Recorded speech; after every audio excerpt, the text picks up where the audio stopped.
प्रतिनिधि सभाको बैठक मंगलबारसम्मका लागि स्थगित भएको छ। सोमबार बस्ने भनिएको बैठक संसद सचिवालयले सूचना टाँस गरेर मंगलबार दिउँसो 3 बजेसम्मका लागि स्थगित गरिएको जनाएको हो। सुन प्रकरणमा उच्च स्तरीय छानबिन समिति गठन गर्नुपर्ने माग गर्दै एमालेका सांसदहरूले विरोध जनाएपछि संसद बैठक अवरुद्ध हुँदै आएको छ।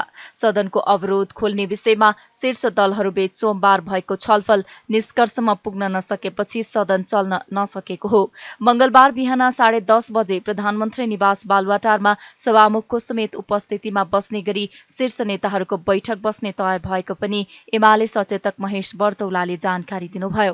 उहाँले सुन प्रकरणमा उच्च स्तरीय छानबिन समिति गठन गर्ने विषयमा प्रधानमन्त्रीले समय मागेका कारण बैठक स्थगित भएको बताउनुभयो। सचेतक बर्तौलाले सुन प्रकरणको अनुसन्धानमा सहयोग गर्नकै लागि उच्च स्तरीय छानबिन समिति गठन गर्नुपर्नेमा एमालेको जोड रहेको जिकिर गर्नुभयो। उहाँले सदनमा गृहमन्त्री अर्थमन्त्रीले जवाफ दिनका लागि एमालेले सदनमा विरोध नगर्ने बताउनुभयो। अहिले दोस्रो चरणको छलफल हामीले भर्खर सम्पन्न गर्यौं। निष्कर्ष निस्केन। हामीले जुन प्रकारले माग राखेका छौं उच्च स्तरीय छानबिन समिति बनाउनु पर्छ, त्यसका माध्यमबाट सुन तस्करलाई जरैसम्म अनुसन्धानको प्रक्रिया अगाडि बढाउनुपर्छ जे प्रतिपक्षको तर्फबाट भनिरहेका थियौं।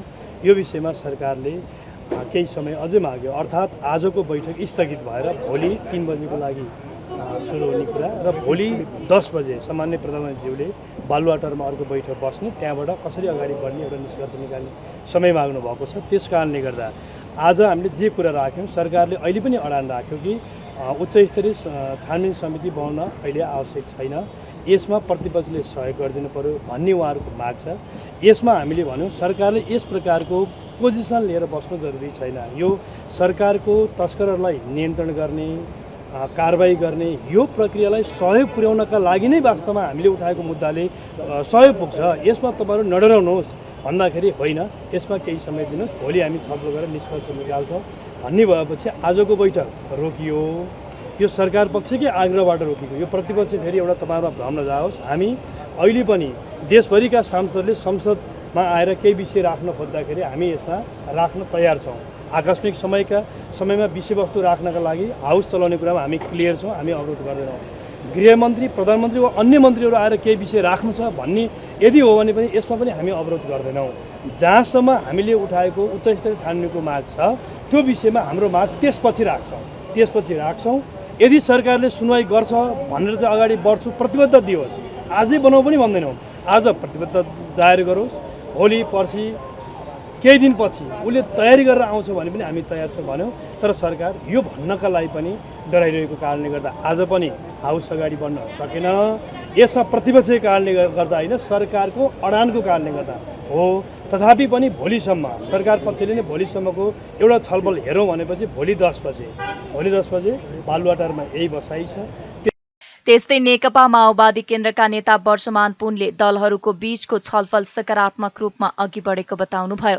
उहाँले सरकारको निकायले अनुसन्धान गर्दा अर्को समिति गठन गर्दा छानबिन प्रभावित हुने देखिएकाले उच्च स्तरीय छानबिन समिति गठनको आवश्यकता नरहेको जिकिर गर्नुभयो।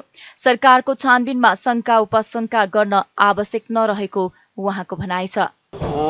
आज दलहरू बीचमा छलफल भयो र सरकारले असाध्यै लचिलो ढङ्गले सदन खोलौँ भनेर प्रधानमन्त्रीले प्रस्ताव गर्नुभयो। प्रमुख प्रतिपक्षी दलको तर्फबाट हामी आयोग गठन बिना अहिले जान सक्दैनौँ, खोल्न सक्दैनौँ भन्नु र सरकारले अहिले एउटा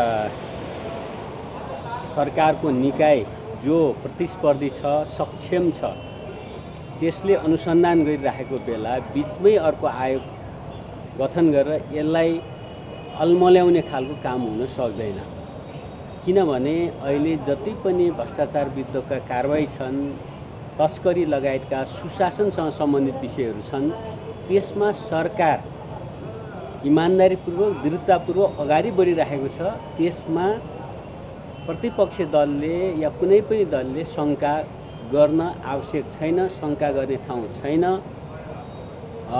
एउटा निष्पक्ष ढङ्गले, स्वच्छ ढङ्गले यो चाहिँ छानबिन हुन्छ भन्नुभएको छ। त्यो विश्वास दिलाउन कोसिस गर्नुभएको छ। मलाई लाग्छ प्रमुख प्रतिपक्षी दल लगायतका संसदमा आवाज उठाइराख्नुभएका दलहरू, त्यसमा पनि खास गरी प्रमुख प्रतिपक्षी दलले यो कुरो महसुस गर्छ भन्ने नै लाग्छ मलाई। सङ्गठित अपराध या अन्तर्राष्ट्रिय सञ्जालको विषयमा छानबिन गर्न सक्ने, एउटा निष्कर्ष दिन सक्ने उपयुक्त निकाय भनेको सिआइबी नै हो। सिआइबीले छानबिन गरिरहेको छ, त्यो निकायलाई विश्वास गरौँ। हामी सबैलाई विश्वास छ वास्तविकता के हो, कसको संलग्नता छ र हिजो कसरी भयो, अहिले कसरी हुँदै थियो भन्ने कुरा उसले तथ्यहरू लिएर आउँछ। दोषीमाथि कारबाही हुन्छ र दोषी मान्छेहरू या संस्थाहरूको जगसम्मै पुग्छ, जरासम्मै पुग्छ भन्ने नै सरकारको पनि विश्वास हो। हामी सबैले पनि त्यो संस्थालाई विश्वास गर्नुपर्छ भन्ने नै लाग्छ। त्यस्तै राष्ट्रपा प्रमुख सचेतक सन्तोष परियारले सत्ता पक्ष र प्रतिपक्षीको लडाईका कारण सदनलाई लामो समयसम्म बन्दी बनाउन नहुने भन्दै छिट्टै सहमतिमा पुग्नुपर्ने बताउनुभयो। उहाँले सदन जनताको भए पनि लामो समय अवरुद्ध हुँदा जनताको मुद्दा उठाउन नसकिएको जिकिर गर्नुभयो। निष्कर्ष जहाँ यो गाँठो परेको थियो त्यही छ। हामीले अस्ति आजको दिनमा बैठक संसद कल गरिरहँदाखेरि त्यो चाहिँ टुङ्गेला भनेर जिम्मा लागेका थियौँ, त्यो पनि भएन। आज शीर्षस्थ नेताहरू बस्दाखेरि पनि जुन ठाउँमा छ त्यहाँबाट दायाँ बायाँ भएको छैन। फेरि भोलि उहाँहरू बस्ने भन्ने कुरा छ। अब आशा गरौँ, किनभने टुङ्गेला र भोलि सदन चलाउन पाइएला भन्ने आशा गरौँ। अन्यथा उहाँहरूको त्यो राजनीतिक जडताले चाहिँ नि यो सदनलाई चाहिँ नि लामो समय बन्दी बनाइराख्ने देखिन्छ। हामीले सदनलाई हामीले त सामान्य सभामुखज्यूलाई भन्ने हो, प्रधानमन्त्रीज्यूलाई भन्ने हो र यहाँ जनताको मुद्दा उठाउन पाइएन। सदन त जनताको हो नि त। यसलाई यसरी पार्टी विशेषका मुद्दाहरूमा उहाँहरूका आफ्ना मागहरूमा अड्काएर यसलाई बन्दी बनाउन भन्ने नै हो। तर अब संसदीय व्यवस्थाका पनि केही सीमितताहरू छन्, तपाईँलाई थाहा छँदैछ। हामीले चाहेर पनि संसद खुलाउन सक्दैनौँ। हामीले कहिले पनि संसद बन्द गर्ने कुराको कहिले पनि हामी समर्थन गर्दैनौँ। हाम्रो प्रयास हामीले सक्ने ठाउँमा, मैले सक्ने ठाउँमा, पार्टी नेतृत्वले सक्ने ठाउँमा त्यो गरिरहेकै छ। सुन प्रकरणमा उच्चस्तरीय छानबिन समिति गठन गर्ने विषयमा सत्ता पक्ष र प्रतिपक्ष बीच सहमति जुट्न नसक्दा संसद प्रभावित भइरहेको छ।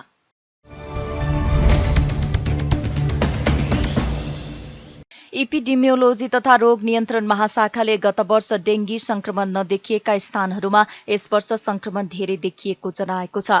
स्वास्थ्य पत्रकार मञ्च नेपालले सोमबार काठमाडौँमा आयोजना गरेको कार्यक्रममा महाशाखाका निर्देशक डाक्टर रुद्र मरासिनीले डेङ्गी संक्रमणको महामारी निश्चित स्थानमा 2-3 वर्षमा दोहोरिने देखिएको बताउनुभयो। 77 वटै जिल्लामा डेङ्गीको भाइरस रहेकाले कुनै पनि बेला कुनै पनि स्थानमा डेङ्गीले महामारीको रूप लिन सक्ने उहाँले बताउनुभयो।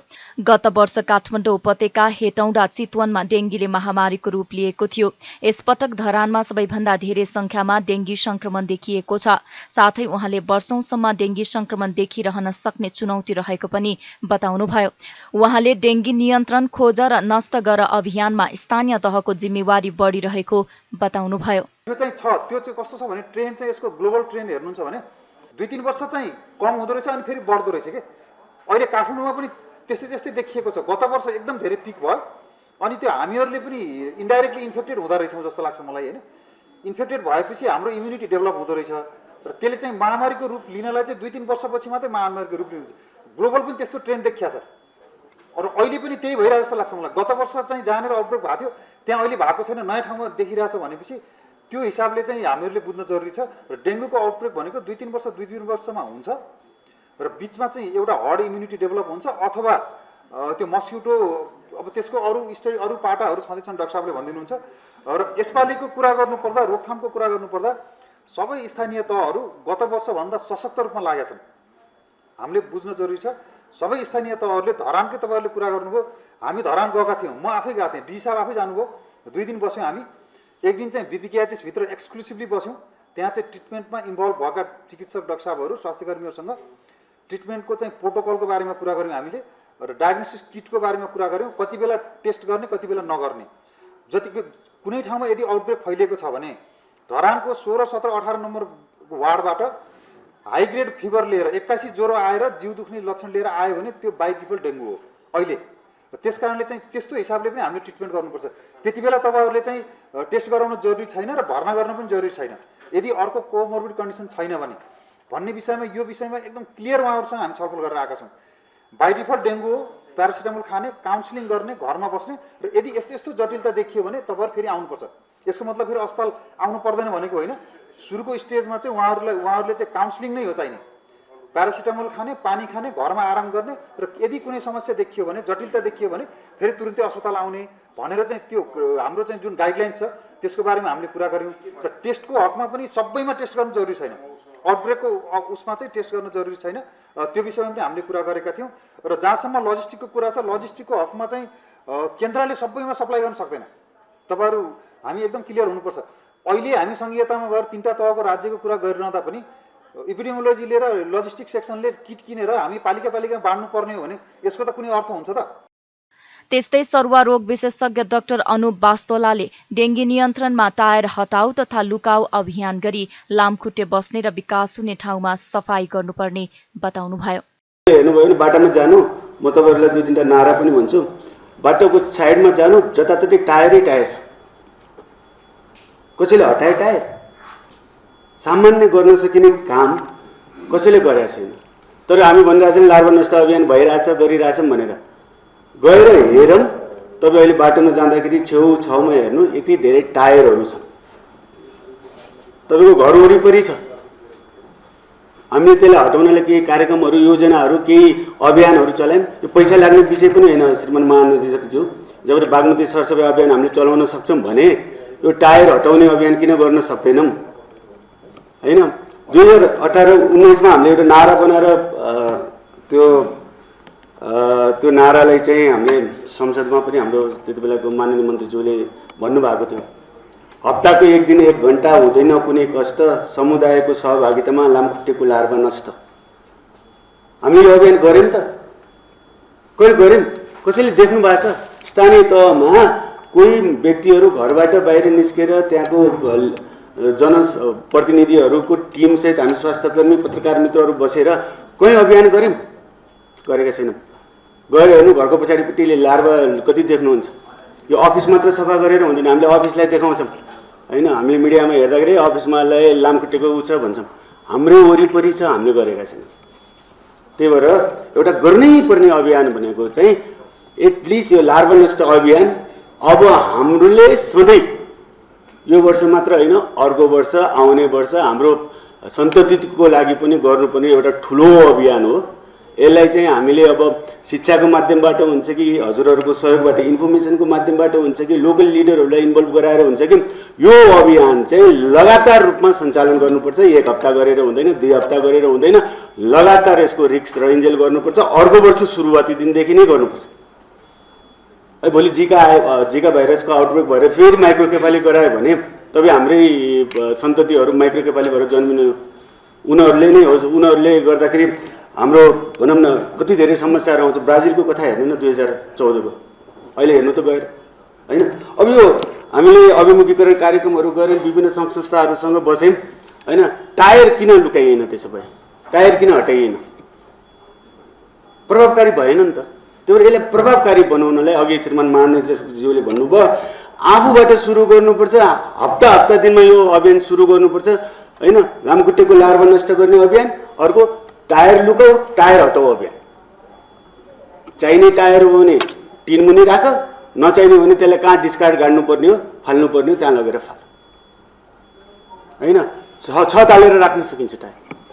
तर तपाईँहरू अहिले गएर हेर्नु, बाटोमा जाँदाखेरि हेर्नु, बाइकमा जाँदाखेरि, फर्केर जाँदा गाडीमा, बाटोमा हेर्नु, यति धेरै टायरहरू छ।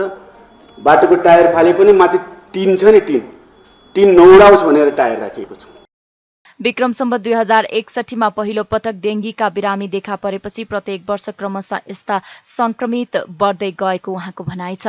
नेपालमा सन् 2022मा 54,784 डेङ्गी संक्रमित पुष्टि भएका थिए।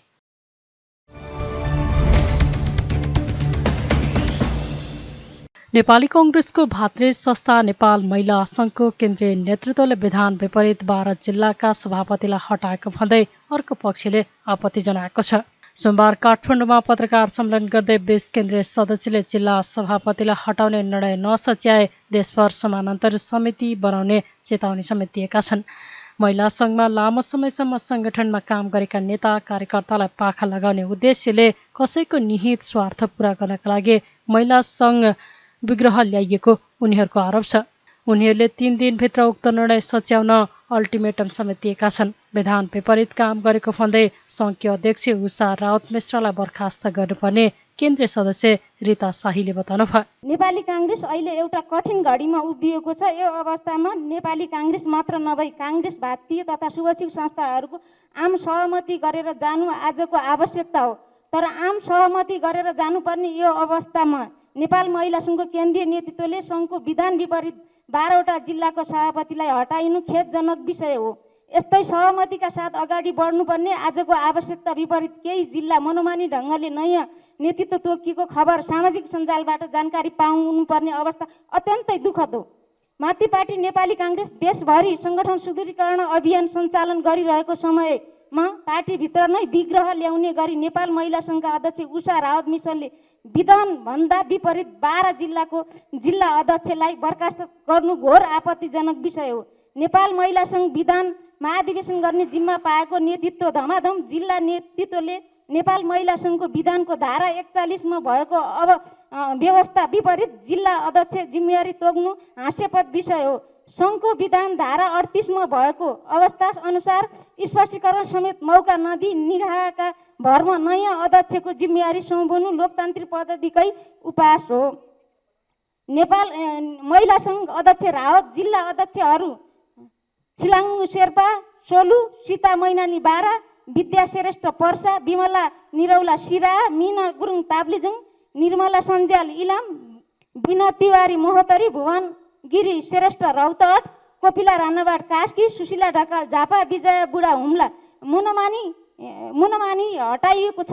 साथै केही जिल्ला केन्द्रीय समितिको छलफल नगरी जिल्ला नेतृत्वको जिम्मेवारी दिएको छ। महिला सङ्घको लामो समय सङ्गठनमा काम गरेका नेता कार्यकर्तालाई पाखा लगाउने उद्देश्यले कसैको नियति स्वार्थ पुरा गर्न लागि महिला सङ्घमा यो विग्रह ल्याएको हो। नेपाली काङ्ग्रेस सङ्गठन सुदृढीकरण अभियान चलिरहेको बेलामा पार्टी सङ्गठन चुस्त बनाउनुको साटा महिला सङ्घ विग्रह ल्याएर पार्टीको अभियान कमजोर पार्ने षड्यन्त्र थालिनु दुःखद विषय हो। काङ्ग्रेस यो अभियानमा असफल पार्ने नियतिका साथ नेपाल महिला सङ्घका अध्यक्ष उषा रावत मिश्रले गरेको यस्ता हरकत तत्काल बन्द गर्ने माग गर्दछौँ।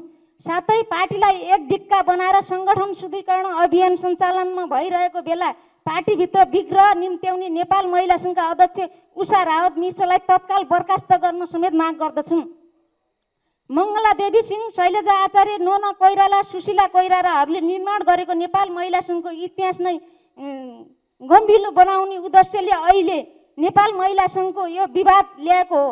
अहिले नेपाली काङ्ग्रेस सभापति आदरणीय शेरबहादुर देउपा, उपसभापति पूर्णबहादुर खड्का, धनराज गुरुङ, महामन्त्री दय गगन थापा, विश्वप्रकाश शर्मा र सहमहामन्त्री लगायत पदाधिकारीलाई समेत यो विषयमा ध्यान आकर्षण गराइएको छ र यो अवस्थामा नेपाली काङ्ग्रेस सञ्चालन गरेको सङ्गठन सुदृढीकरण असफल बनाउने पार्टीमा विग्रह ल्याउने षड्यन्त्र गर्ने महिला सङ्घको सभापतिलाई बर्खास्त गर्न हामी पार्टी नेतृत्वलाई हार्दिक अनुरोध गर्दछौँ। उहाँहरूलाई हाम्रो यो इतिहास, हाम्रो यो विद्यादेवी कोइरालाले महिलाहरूको लागि लडेको, निर्माण गरेको, यो नेपालमा पहिलो महिलाले गरेको, किनभने महिलाहरू भोट हाल्न पाउनुपर्छ भन्ने नेतृत्व पनि हाम्रो महिला सङ्घले गरेको यो इतिहास, हाम्रो एकदम गम्भीर इतिहासलाई पनि हामीले धमाउने काम भएको छ। यस्तो काम आइन्दादेखि नहोस्। महिला सङ्गठन भनेको, महिला सङ्घ भनेको नेपाली काङ्ग्रेसको सबैभन्दा जेठो भातृ सङ्गठन हो र यसले 2004 सालमा स्थापना भएको महिला सङ्घलाई आज हामीले एउटा इतिहास, हाम्रो अग्रणी नेतृत्वहरूले गरेको इतिहासलाई बिर्सेर आज हाम्रो अध्यक्ष उषा रावलले यस्तो विधान विपरीत काम गरेको हुनाले हामी सबै घोर आपत्तिजनक गर्दछौँ। धन्यवाद। जय नेपाल। उहाँले यस विषयमा पार्टी सभापतिलाई जानकारी गराउँदा पनि कुनै पहल नभएको बताउनुभयो। सङ्घीय अध्यक्ष मिश्रले सोलुखुम्बुमा छिलहामु शेर्पा, बारामा सीता मैनाली, पर्सामा विदा श्रेष्ठ, सिराहामा विमला निरौला, ताप्लेजुङमा मिना गुरुङ, इलाममा निर्मला सञ्जेल, महोत्तरीमा बिना तिवारी, रौतहटमा भुवनी गिरी, कास्कीमा कोपिला राणाभाट, झापामा सुशीला ढकाल र हुम्लामा विजय बुढालाई हटाउनु भएको थियो।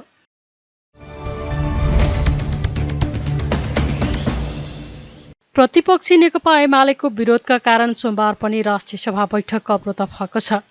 सुन तस्करी प्रकरणमा उच्च स्तरीय छानबिन समिति बनाउन माग गर्दै एमालेका सांसदले उठेर विरोध जनाएपछि बैठक अवरुद्ध भएको हो।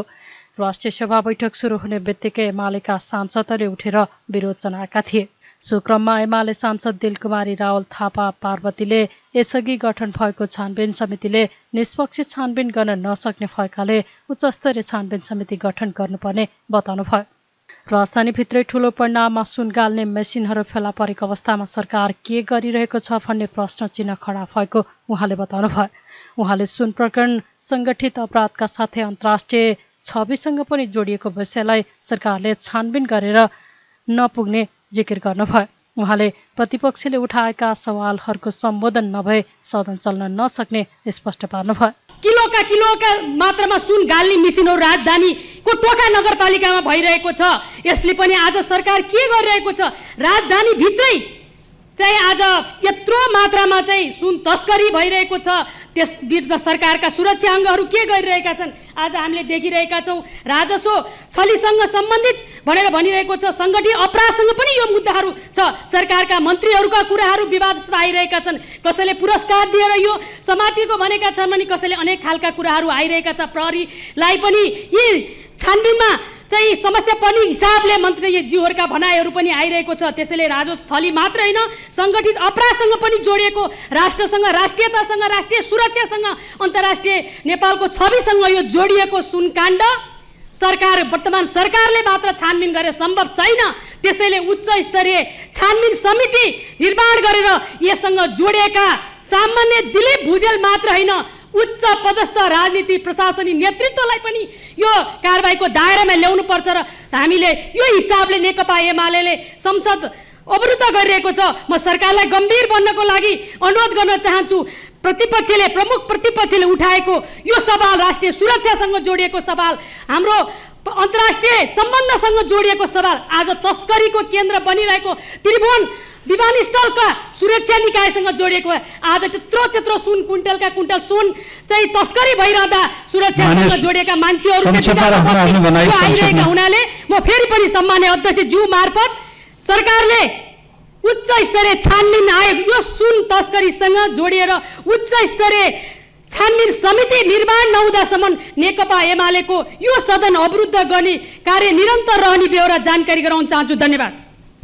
बैठकमा राष्ट्रिय सभाका अध्यक्ष गणेश प्रसाद तिमल सिन्हाले सहज रूपमा बैठक सञ्चालन गर्ने वातावरण बनाउन आग्रह गर्दा पनि एमाले सांसदहरूको विरोध कायमै रहेपछि बैठक साउन 24 गते बुधबारसम्मका लागि स्थगित गरिएको छ।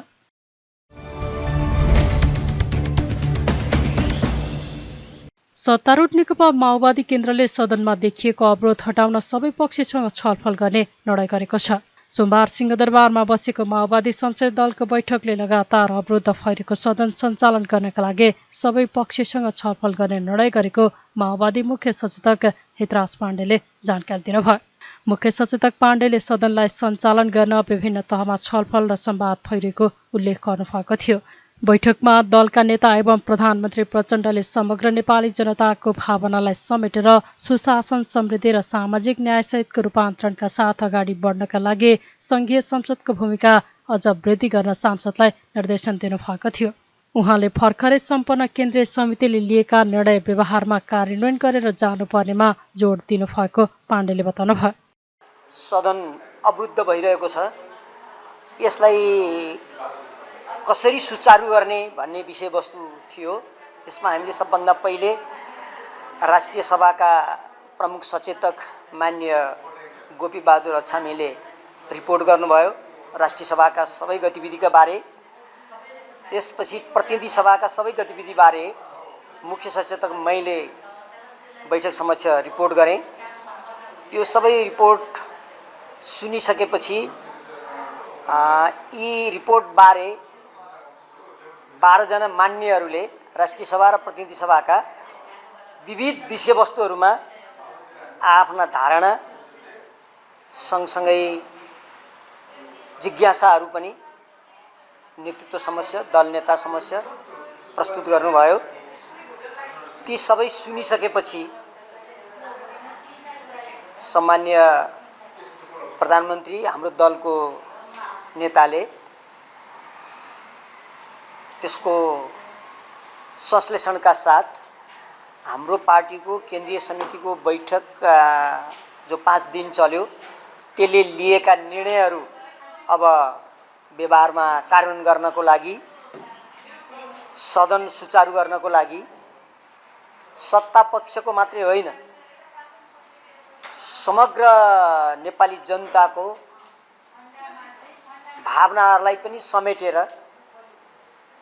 सुशासन, समृद्धि र सामाजिक न्याय सहितको रूपान्तरणका साथ अगाडि बढ्नको लागि र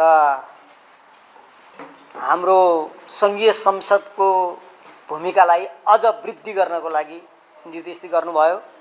त्यसको साथसाथै हाम्रा समितिका सभापतिहरू हामीले अब छिटै निर्वाचन गर्नुपर्नेछ, त्यसका बारे पनि कुरा गर्नुपर्नेछ र संसद सञ्चालन गर्नको लागि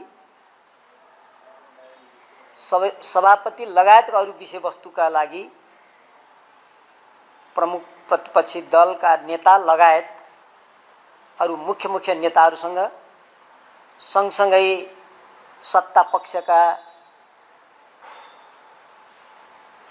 अरू नेताहरूसँग पनि छलफल गरेर ठोस निचोड निकालिन्छ र आज नै सम्माननीय सभामुखज्यूले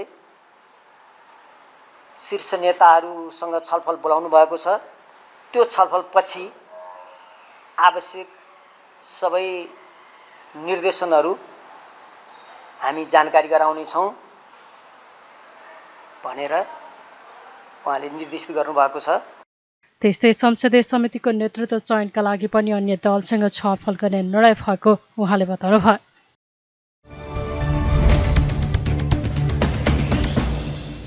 मन्त्री परिषदबाट पारित भएको शिक्षा विधेयकलाई लिएर थारू समुदायहरूले आपत्ति जनाएका छन्।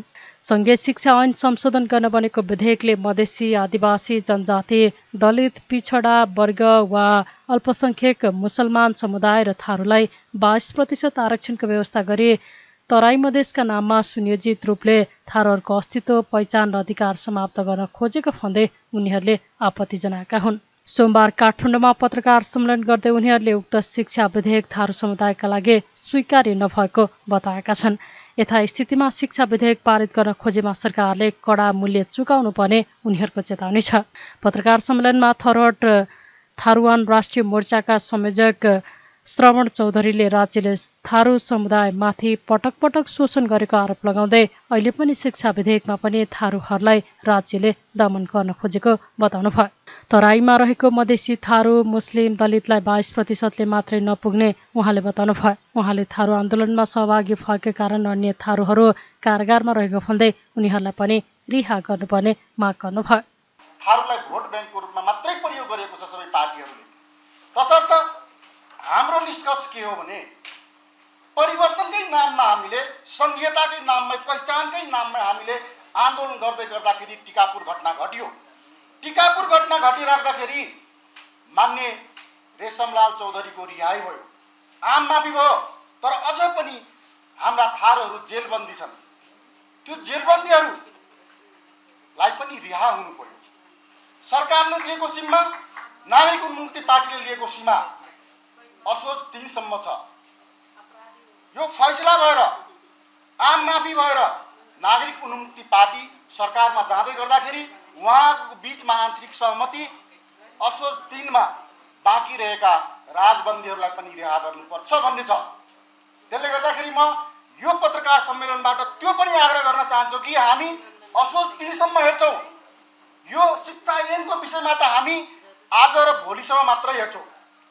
त्यसपछि यो राज्यले हामीले 72 सालको आन्दोलन, 62 सालको आन्दोलन, माओवादीको जनयुद्ध, जति पनि परिवर्तनका आन्दोलनहरू भए र र यो देशका भूमिपुत्र थारूहरू हुन्। यसको मूल्य यदि हामीलाई हाम्रो अधिकार पहिचानबाट हामीलाई पूर्ण विश्वास दिलाएन, हामीलाई अधिकार सम्पन्न बनाएन भने यसको मूल्य राज्यले, यो सरकारले, यो देशले चुकाउनुपर्छ। त्यस्तै पूर्व सांसद गङ्गा सद्गौवा थारूले संविधानले थारू क्लस्टरमा पहिचान दिए पनि थारूहरूको पहिचान र आउने सन्ततिहरूको अधिकारमाथि खेलवाड भइरहेको बताउनुभयो। कांग्रेसका नेता एवं प्रतिनिधि सभा सदस्य तेजजुलाल चौधरीले संविधानको भावना विपरीत शिक्षा ऐन ल्याउन लागि भन्दै उक्त शिक्षा ऐन मन्त्री परिषदले फिर्ता नलिएको खण्डमा अप्ठ्यारो पर्ने चेतावनी दिनुभयो।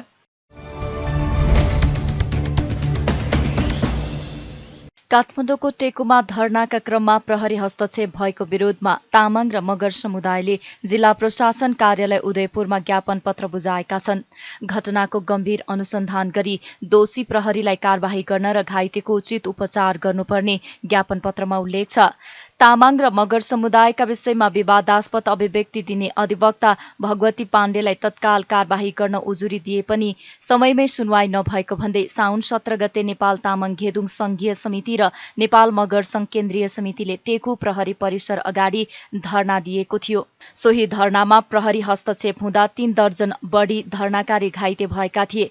सोही दिन पक्राउ परेकी अधिवक्ता पाण्डे भने केही घण्टामै जिल्ला अदालत काठमाडौँको आदेशले रिहा भए पनि धरनाकारीलाई भने प्रहरी हिरासतभित्र समेत चरम यातना दिएको नेपाल तामाङ घेदुङ र मगर संघको आरोप छ।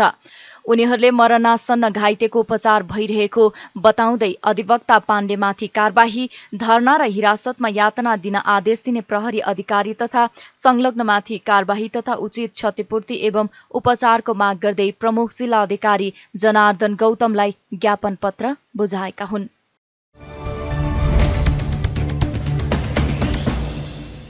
लुम्बिनी प्रदेशमा एमाले नेता लीला गिरी नेतृत्वको सरकारलाई ढालेर नेपाली कांग्रेसको नेतृत्वमा 8 दलीय गठबन्धनको सरकार बनेको आइतबार 100 दिन पुगेको छ।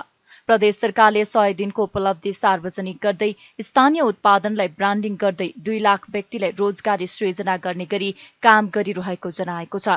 स्थानीय उत्पादन र बजारीकरणबाट मात्रै गाउँ-गाउँमा रोजगारी सृजना गर्न सकिने सरकारको भनाइ छ, जसका लागि प्रदेश सरकारले 1.5 अर्ब बजेट विनियोजन गरिसकेको छ। सरकारले मुख्यमन्त्री आर्थिक विकास कार्यक्रमलाई मोडेलको रूपमा अघि बढाउने जनाएको छ। उक्त कार्यक्रममा महिला र युवालाई विशेष प्राथमिकतामा राखेर रोजगारीका अवसरहरू सृजना गरिने जनाएको छ। वैशाख 14 गते लुम्बिनी प्रदेशमा नयाँ सरकार गठन भएको थियो। सरकारले 100 दिनको उपलब्धिमा निजामती कर्मचारी विधेयक संसदमा दर्ता गरेकोदेखि भौतिक पूर्वाधारतर्फ 175 किलोमिटर सडक कालोपत्रे भएको जनाएको छ।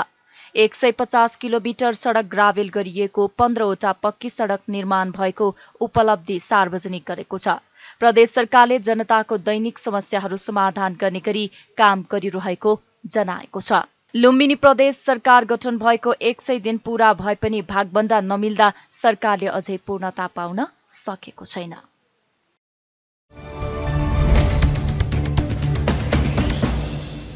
लुम्बिनी विकास कोषका नवनियुक्त उपाध्यक्ष डाक्टर लार्ख्याल लामाले आफूलाई राज्यले जिम्मेवारी दिने बेला आफू विरुद्ध लान्छना लगाउने गिरोह सधैँ संगठित रूपमा सक्रिय हुने गरेको आरोप लगाउनु भएको छ।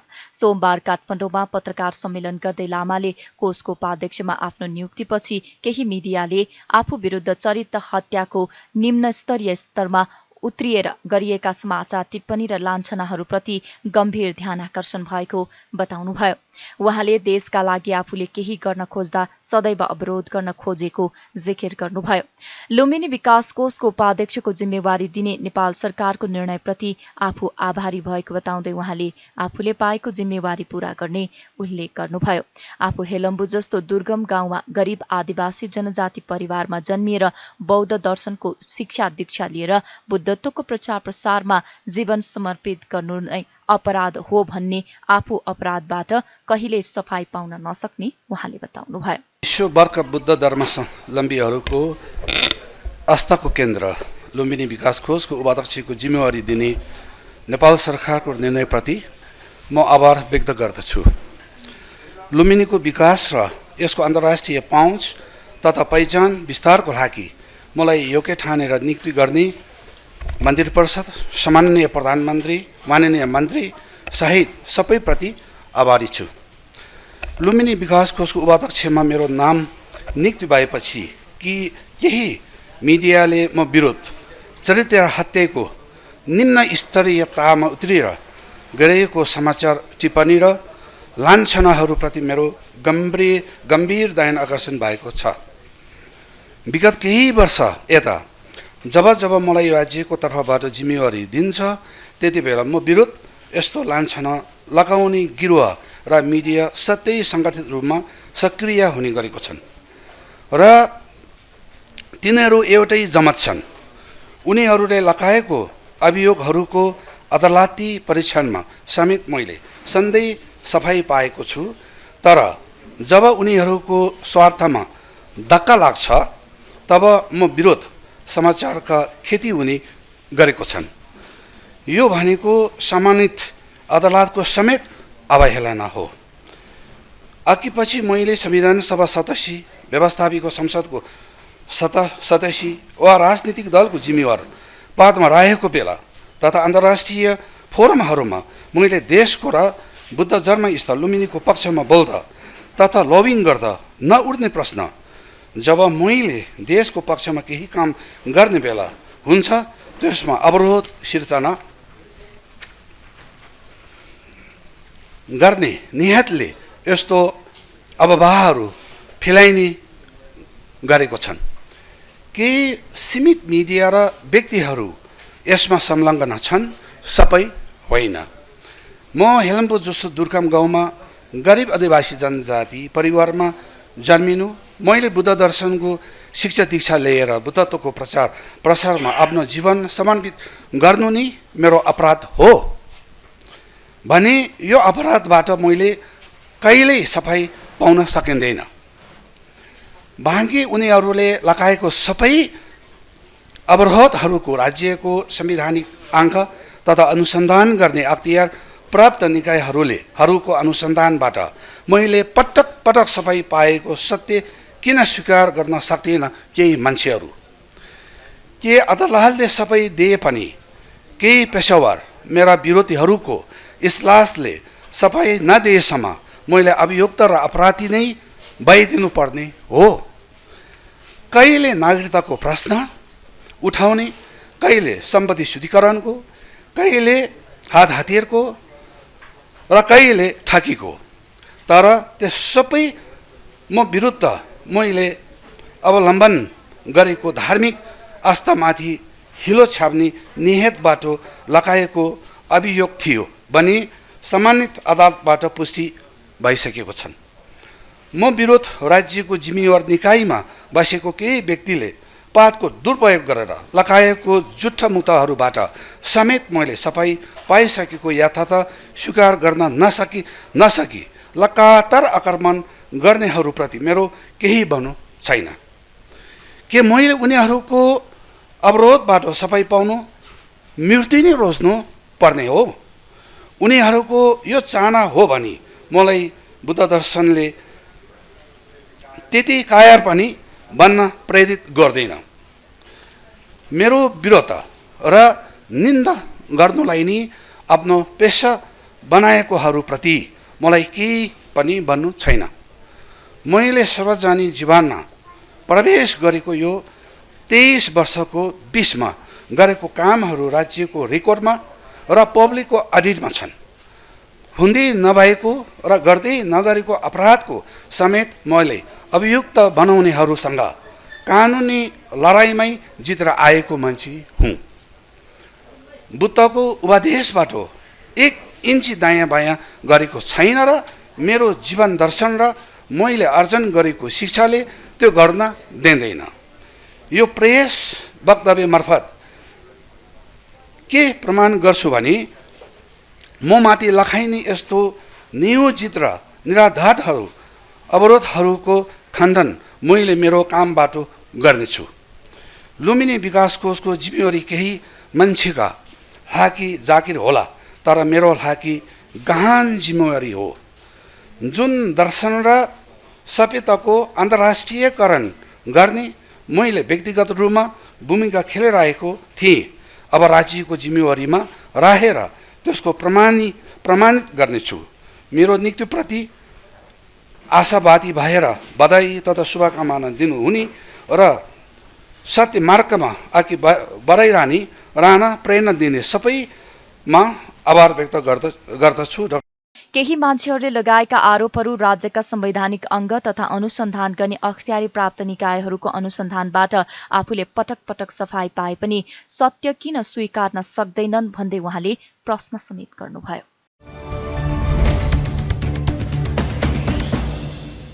अधिवक्ता भगवती पाण्डेले तामाङ र मगर समुदायप्रति लक्षित गरिदिएको अभिव्यक्ति विरुद्ध सोमबार काठमाडौँमा विरोध प्रदर्शन भएको छ। नेपाल तामाङ घेदुङ र नेपाल मगर संघले संयुक्त रूपमा आह्वान गरेको विरोध र्याली माइतीघर मण्डलाबाट शुरू भएर नयाँ बानेश्वरमा पुगी पुनः माइतीघर मण्डलामै आएर कोनसभामा परिणत भएको थियो। सिङ्गो मगर र तामाङ लगायत आदिवासी जनजाति समुदायको पुस्तौंदेखिको अभ्यास र चालचलनमाथि गलत ढंगले व्याख्या गर्नुका साथै भ्रामक र तथ्यहीन अभिव्यक्ति दिएको भन्दै पाण्डेलाई तुरुन्त पक्राउ गरी कारबाही गर्नुपर्ने उनीहरूको माग छ। साथै गत साउन 17 गते काठमाडौँको टेकुस्थित प्रहरी परिसर अगाडि भएको शान्तिपूर्ण धरनामा भएको धरपकड र हिरासतभित्रै प्रदर्शनकारीमाथि भएको यातनाको पनि उनीहरूले विरोध जनाएका छन्। यस घटनामा सत्य तथ्य छानबिन गरी दोषीलाई कारबाही गर्न माग गर्दै सोमबार नै उनीहरूले गृहमन्त्री नारायण काजी श्रेष्ठको ध्यानाकर्षण पनि गराएका छन्। पाण्डेको अभिव्यक्ति विरुद्ध तामाङ र मगर समुदायले देशैभर आन्दोलन जारी राखेका छन्। देशव्यापी आन्दोलनका कार्यक्रम अन्तर्गत सोमबार सर्लाही, मकवानपुर, कास्की, सिन्धुली लगायतका जिल्लामा पनि विरोधका कार्यक्रमहरू भएका छन्।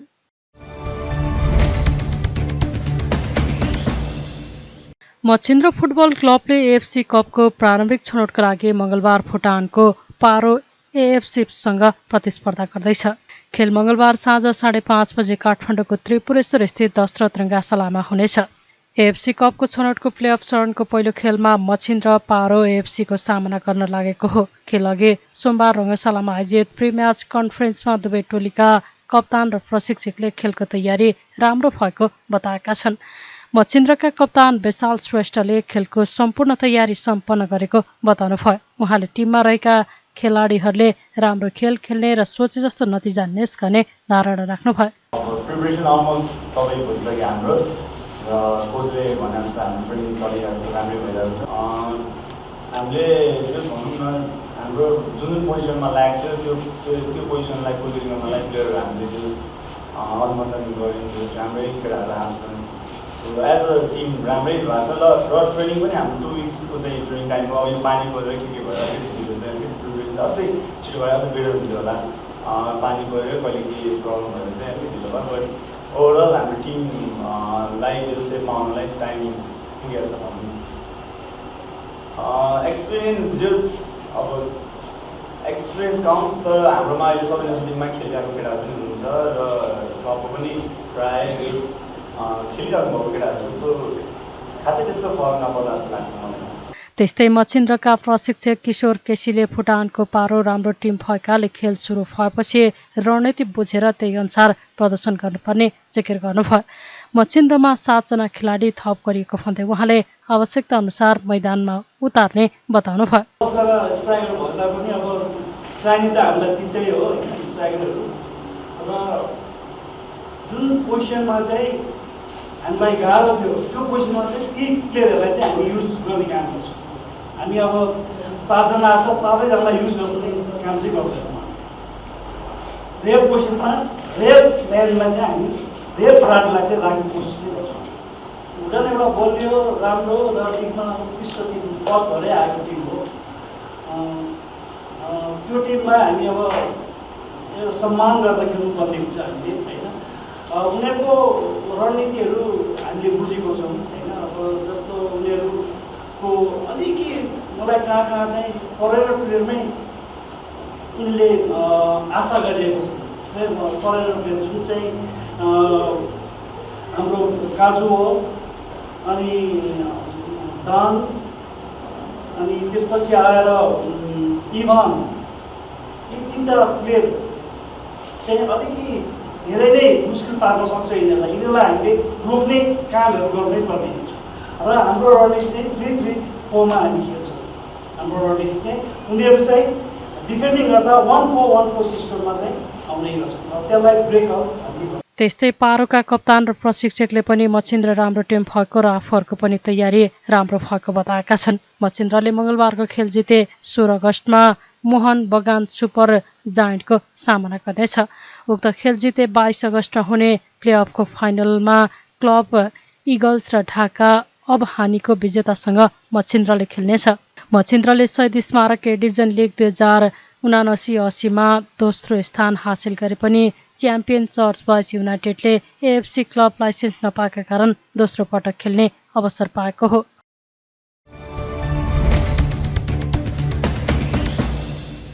राष्ट्रिय खेलकुद परिषद राखेपामा कार्यरत कर्मचारीहरूले 3 दिनभित्र वृत्ति विकासका लागि उचित निर्णय नभए देशभरका कार्यालयमा काम ठप्प पार्ने चेतावनी दिएका छन्। सोमबार सिंहदरबारमा खेलकुद मन्त्री डिग बहादुर लिम्बुलाई ध्यानाकर्षण पत्र बुझाउँदै उनीहरूले लामो समयदेखि राखेपाका कर्मचारीहरूको वृत्ति विकास रोकिएको भन्दै 3 दिनभित्र उचित निकास ननिस्किए 77 वटै जिल्लामा काम ठप्प पार्ने चेतावनी दिएका हुन्। त्यस्तै उनीहरूले एसियन गेमको प्रशिक्षण पनि बन्द गर्ने चेतावनी दिएका छन्। राखेपाको 116औं बोर्ड बैठकको निर्णय अनुसार बढुवा प्रक्रिया अगाडि बढाइएकोमा तालुक मन्त्रालयको असहयोग भएका कारण निष्कर्षमा पुग्न कठिनाई भएको कर्मचारीहरूले बताएका छन्। कर्मचारीहरूको ध्यानाकर्षण पत्र बुझ्दै मन्त्री लिम्बुले कर्मचारीहरूको मागप्रति सकारात्मक रहेको र सबैको समान धारणा बनाएर अघि बढ्ने बताउनुभयो।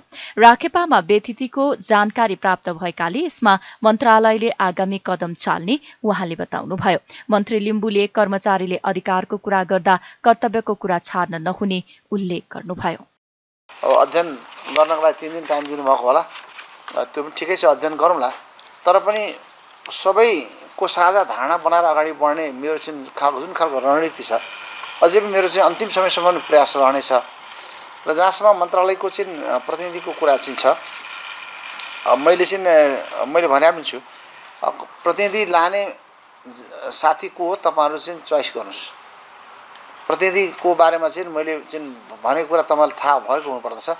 मन्त्रालयको प्रतिनिधि गएको पनि हो, अब फेरि के कारणले चाहिँ जान सकेन, अब त्यो विषयमा पनि तपाईँलाई के जानकारी भएकै छ। तर पनि अब थप मन्त्रालयको प्रतिनिधिको कुरा गर्दा पनि अरू साथीसँग सल्लाह गर्नुहोस्, को प्रतिनिधि पठाउँदाखेरि चाहिँ राम्रो हुन्छ, काम हुन्छ, बाधा फुक्छ या चाहिँ कसैलाई अप्ठ्यारो पर्दैन। नीतिगत रूपमा चाहिँ हामीले चाहिँ के अरे निकास दिन सकिन्छ, त्यो विषयमा चाहिँ के तपाईँहरूले पनि छलफल गरेर चाहिँ के अरे अगाडि बढ्नुहोस्। म त्यो कुरा आग्रह गर्न चाहन्छु। र एउटा मेरो आग्रह चाहिँ के भने यो राष्ट्रिय खेलकुद परिषद भित्रको कर्मचारीहरूको जुन वृत्ति विकासको कुरादेखि लिएर त्यहाँभित्र चाहिँ ड्युटी अन ड्युटी हुने, त्यहाँभित्रको चाहिँ के अरे ट्रान्सपेरेन्सीको कुरा, त्यहाँभित्रको चाहिँ के अरे सुधारको कुराहरूको बारेमा पछि तपाईँहरू सबैजना साथीले सचेत हुनुपर्छ भन्ने मलाई लाग्छ। अहिले परिषदभित्र चाहिँ अब खेलाडी प्रशिक्षकहरूले अब सङ्घहरूले चाहिँ के अरे कार्यक्रम बापत चाहिँ के अरे पैसा चाहिँ बुझेर लाने अनि फर्चुट नगर्ने खालको चाहिँ त्यहाँ व्यथिति कुरा चाहिँ यहाँ चाहिँ जानकारी प्राप्त भएको अवस्था छ। त्यो हेर्दाखेरि चाहिँ थुप्रै पैसा चाहिँ देखिन्छ। त खर्च भइसकेको छ भने बिल पेपर लिएर फरफरा गर्नु पऱ्यो, खर्च भएको छैन भने फिर्ता गर्नु पऱ्यो, या त चाहिँ के अरे कटा गर्नु पऱ्यो, पेसी चाहिँ के अरे फर्चुट गर्नु पऱ्यो। त्यसकारण सरकारको पैसा दुरुपयोग गर्ने कुरामा चाहिँ यो परिषदले यत्रो गर्दा परिषदभित्र यत्रो काम हुँदाखेरि चाहिँ के हेरेर बसेको छ मन्त्रालय भनेर क्वेसन पनि आउन थालिसकेको अवस्था छ। त्यसकारण हामीले पनि चाहिँ यहाँबाट चाहिँ सबै विवरणहरू के भएको पठाउनु पऱ्यो भनेर मन्त्रालयले चाहिँ पत्रचार हिजो निर्णय गरिसकेको अवस्था छ। र त्यहाँ चाहिँ परिषदबाट चाहिँ मन्त्रालयमा आउनुपर्ने चाहिँ के अरे जानकारीहरू विवरणहरूको हामीले माग गरेको अवस्था छ। कि मन्त्रालय पनि चाहिँ चुप लागेर बस्ने नसकिने अवस्था त देखियो, कि त्यहाँ अनियमितता छ, भ्रष्टाचार छ भनेर चाहिँ एउटाले आवाज उठाइरहेको छ अनि हामी चुप लागेर बस्दाखेरि त फेरि पनि मतियार बन्ने जस्तो मात्रै देखियो। त्यसकारण सत्य तथ्य के भएको भन्ने विषयमा म त पछि आएको मान्छेलाई धेरै कुरा जानकारी छैन। त तपाईँहरू 20औं वर्षदेखि 27 वर्षदेखि तपाईँ त्यहाँ हुनुहुन्छ, सबै कुरा त तपाईँको आँखा अगाडि भएको घटना परिघटनाहरू होला नि त। त्यसकारण त्यो विषयहरूलाईमा चाहिँ शुद्धता ल्याउने, त्यसको चाहिँ ट्रान्सपेरेन्टली चाहिँ काम गर्ने कुरामा पनि तपाईँहरू त्यो जहाँ जो काम गर्नुभएको छ तपाईँहरूले त्यो काम पनि निर्वाह गर्नुपर्छ भन्ने मलाई लाग्छ। त्यसकारण तपाईँले अधिकारको लागि कुरा गर्दै गर्दाखेरि कर्तव्यको कुरा चाहिँ छोड्नु हुँदैन। राष्ट्रिय खेलकुद परिषद कर्मचारी सङ्घकी अध्यक्ष सरस्वती केसी भण्डारीले लामो समयसम्म पनि कर्मचारीको बढुवा नहुँदा सरोकारवाला निकाय मौन रहेको गुनासो गर्नुभयो। कर्मचारीको वृत्ति विकास रोकिएकाले बाध्य भएर आन्दोलन गर्नु परेको भन्दै उहाँले 3 दिनभित्र आफ्ना माग पूरा नभए देशभर काम ठप्प पार्ने र एसियन गेमको प्रशिक्षण समेत प्रभावित हुन सक्ने चेतावनी दिनुभयो। 77 जिल्लामा चाहिँ हाम्रा कार्यालयहरू छन् हैन, हाम्रा 77 जिल्लामा ट्रेनिङ सेन्टरहरू छन् र हाम्रा कर्मचारीहरू 77 जिल्लामा अब हुनुहुन्छ र प्रशासनिक प्रक्रियाका हरेक कामहरू हामी 77 जिल्लामा ठप्प पार्छौँ र हामीले अहिले नजिकै आइरहेको एसियन गेमका खेलाडीहरूलाई ट्रेनिङ गराउने पनि हाम्रा कर्मचारी नैहरू हुनुहुन्छ। त्यो ट्रेनिङ सेन्टर ट्रेनिङ पनि हाम्रो ट्रेनिङहरू पनि हामी बन्द गर्छौँ र यिनै एवं तरिकाले चाहिँ हामीले कार्यक्रम अगाडि बढाउँछौँ र हाम्रो कुरा सम्बोधन नहुन्जेलसम्म माग सम्बोधन नहुन्जेलसम्म हामी चाहिँ पछि हट्दैनौँ। हामी निरन्तर रूपमा लागिरहने। यसअघि जेठमा बसेको राखेपाको 116 बोर्ड बैठकले कर्मचारीहरूको विशेष बढुवा गर्ने निर्णय गरेको थियो, जस अनुसार पदपूर्ति समितिको गठन गरिएको थियो। पदपूर्ति समितिले बढुवाको प्रक्रिया अनुरूप सिफारिस गरी आन्तरिक प्रक्रियाहरू पूरा गर्दा पनि अन्तिम चरणमा नामावली प्रकाशित र सिफारिसको काम रोकिएपछि कर्मचारीहरू आन्दोलित बनेका हुन्।